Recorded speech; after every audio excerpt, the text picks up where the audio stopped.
Here we go. It's time for another sprint zone, and we've got a healthy group today. We're pretty much post COVID, so the groups are starting to get larger and everyone is looking to have a good time. So this is a Tuesday ride, and we're going to be heading up Prospect. A good contingent of riders, maybe 12 or so. Some of the big men aren't here, but c'est la vie. So we roll into the corner, and there's a couple cars to the left, and we didn't really stop the way I think we should have. I think we need to be doing it better and cleaner because we got plenty of time. So that being said, so Danny rolls off the front, and people are starting to get assembled. So this is the place where people are looking for shelter. Kent pulls back, he wants no part of the front. I see Joel over there, he wants no part of the front, probably waiting till a little bit later. So we got Paul and Eric up here, and they're keeping a reasonable pace. But this is in fact the sprint zone, and I haven't been out in a while, so it's time to make things happen a little bit early, because I don't see a lot of big men, and I need to get a lot of work. So way out of the front, pushing 400 watts or so, and Paul settles in behind me. Eric is a little bit late to the party, and I could see he was looking around there, maybe looking for some help there. Yep. But no one is coming around because we got basically, well, a lot of wheel suckers back there, and then maybe it's a little too early. And in fact, it probably is, but I want to make certain that there's enough work here that we're going to have a selection later on. So everybody's on me. I'm still working pretty hard, 200-300 watts in there, and that's enough to make some people work pretty hard. So maybe you can see it in the video a little bit. Paul's working pretty hard. I could hear him breathing pretty heavy back there when I was pushing, so I knew he was like right on me, and he was like, in the shelter, so I knew I was either towing him, or I didn't, at the time, really didn't know how many people I was bringing up there. But pretty much right now, everybody is here. We see Kent Winters, Dean, Danny Evans. We got Joel back there. Looks like Justin, Isla. I mean, everybody is like still here. So definitely the group is getting stronger. No one wants to come to the front, and at this point, I'm thinking I definitely want to lead into this first corner because I know there's a lot of people that don't corner that well, and I want to make certain to maximize my effort and not have to use my brakes.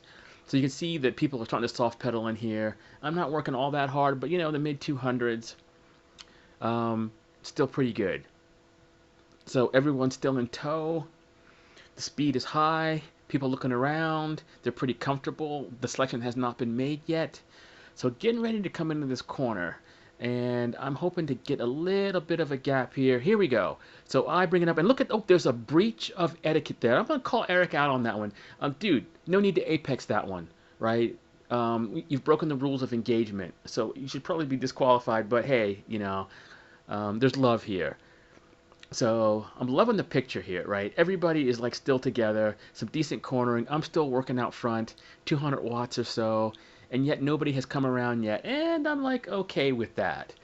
A lot of the big men, like I said, aren't here, and there aren't a lot of people willing to work. And yeah, if this was racing, I'd be sitting in and enjoying some shelter. But it's training. So I need to go out front, well, maybe for two reasons. To assert some dominance, to let people know that, yeah, I've been away for a while, but I'm not weak. So the positions really haven't changed, and everyone seems to be pretty content. And here comes Danny. Danny comes ramming and thumping. So I'm doing like 250 watts or so, and he comes by pushing some good wattage to take the front. So I'm kind of happy here that finally people are starting to get organized and people are willing to work. There's Curtis sitting in, one of the big men, got the new bike still, and there's Kent. So I'm trying to slot in here, to make certain I don't get shelled too far back. I mean, there's a lot of the people that I'd have to worry about, like falling off early, aren't here. So I'm pretty comfortable sliding back like this far. So there's Paul coming up into the wind, and you can see the slight echelon happening there. I'm really not certain what Kent is doing, like being like directly behind Curtis there. There's a little bit of a better draft slightly off to the left, but hey, he's seasoned, and I assume he knows what he's doing. So as you can see, I'm slightly on the rear of Kent, slightly off to the left. I'm taking shelter. As you can see, my wattage isn't super high. Danny trying to hold position as Joel comes to the front. So Joel's one of the people I can definitely count on to make something happen and to work hard. But like to his detriment, he stays out there like a lot longer than he really needs to be. And to others' detriment, they don't go around when they should. They're sitting in and they're not keeping the pace high enough for a selection. I mean, we look, and no disrespect to Isla, she's still here. And we know that means that there haven't been a lot of accelerations because she can sit in pretty much all day, but once the accelerations happen, she's like gone. And so I see Eric back here. He's got that interesting visor on. It's a good visor, and he's strong enough, but it's basically a wind catcher. So if any of you guys are looking to race or whatever, or looking to gain a few watts, don't bring your visor, to the party. But Eric's strong enough, and he's not looking to race, so he's all good there. So what Mike Weeda back there still hanging in. It looks like even there's that Justin back there with a flapping jacket. So up front, yeah, look, Joel's still up there, and no one has gone around yet.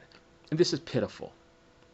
I'm thinking to myself, like, you want to keep the pace high, and there's Curtis. He's the big engine not doing anything, so I get fed up at this point. I'm like, okay, guys, if you guys are going to sit in, you guys need to work for it. So there I go, and I hit it. I didn't really mean to attack Joel on the front, but, well, if you're going to sit out there all day and just tow these weenies around, you basically get what you deserve. So now, the heads of state show themselves. And here comes Curtis, and he easily closes the gap. And it looks like we've created a gap. And at this point, there's some communication that we might be able to hold the people off. It's kind of unfortunate that Joel had worked so hard out there early on, so he's not going to be able to contribute that much. And because I just put in that little bit of an attack and I did a lot of work earlier, I'm probably into the red a little bit. I wasn't looking at my W prime data, but it pretty much would have shown that I had burned a few matches. So we have a good gap, but there are people willing to work, and I see Kent Winters on the front, working hard. He had done a lot of work up County Road 5, and I was thinking to myself, dude, the sprint zone is coming. What are you doing working during the warm-up? Now, normally I go to the front and I tell these people to slow down, but I'm like, okay, you guys can do whatever you want. I'm sitting in. But unfortunately, Paul comes to the front here, and Paul is going to bridge the gap, and our little effort at front is over. But there is some good news here. A selection has somewhat been made, and for the people that are here, it is the heads of state. So I don't really know how strong Paul is. I guess I just maybe met him, or at least talked to him like on this ride, but clearly, he has some strength. Not certain why he's out. Well, he's in a good position. I don't know why Eric's where he is, but that's okay. Mike Weeda sitting in, one of the best wheel suckers that I know, and that's an art, to be able to like hold the wheel. And Danny, who did some work out there holding on in the rears here. So you can see there is some struggling here, and my wattage goes up. Yeah, 300-400 watts, and that little acceleration was enough to probably put some people into the hurt zone. Mike Weed is still there, and people are starting to fall back. Looks like Paul looking for some shelter behind Mike. Danny not is just standing there behind Paul. Pretty smart, because for you guys that know, the more people that you are behind, the better the draft. So some people might think you're in the draft if you're up like number 2 or number 3. You are, but it ain't that great. So Curtis is working pretty hard. He's been out there for a while. And I'm looking at my wattage now, 200s or whatever. So if I'm doing that, Curtis is working pretty hard up there. One comment about maybe Joel's choice of clothing. Look at all that rippling in his vest or whatever that is. You know what that is, ladies and gentlemen? That's watts. That's watts being just basically pissed away. Now, he probably never noticed this before, but you don't want to bring that next time, unless you just want to work hard. Because look at what Curtis has. Look how nice and tight that is. So even though he's got some bulk in his pockets, the wind is not moving that thing around at all. And life is good. So Curtis is looking to get back into the draft someplace. And I know he wants to get in, and he makes the signal, but people don't let him in. And this is a sign of disrespect, ladies and gentlemen, disrespect. If I was on a team, and like Curtis and Joel and I were up front doing all the work, you sure as hell better let the people in that are doing work. Yeah, I mean, it's racing and you can do that, and maybe we aren't on a team, but the guys that are up front, they deserve their slot up front if in fact they're doing work. But maybe that's a lesson. Now, if this was racing, I'm sorry, like Mike or whoever that was back there, I would have just pushed you off that wheel. Okay, so here we go. Another breach, crossing the yellow line to stay that. So we have another infraction of the rules of engagement. So at this point, I'm kind of tired. Still trying to hang in here. Curtis makes it back up. Very nice. You know, he's probably the big man here.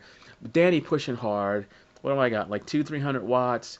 I had a pretty tiring weekend. Yeah, I got my podium in my age group in the 5K on Saturday, and I'm still recovering because I haven't run that much. But here we go. Curtis is going for it. There's Eric up there. I've fallen off, and I don't know whether Eric or Curtis got that, but I'll tell you what I'm going to do. I'm going to give this one to Curtis, regardless, for a couple of reasons. One, he was disrespected back there in the line. He should have been let in. And two, that little breach of rules of engagement around that corner. So, anyway, a good time was had by all. Ladies and gentlemen, let's just try to do this like clean and respect the rules of engagement.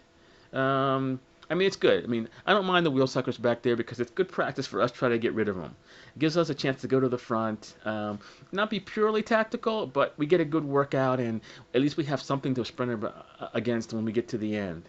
So, well done, everyone who made the selection. Yeah, can't wait to do this again, and let's just party on.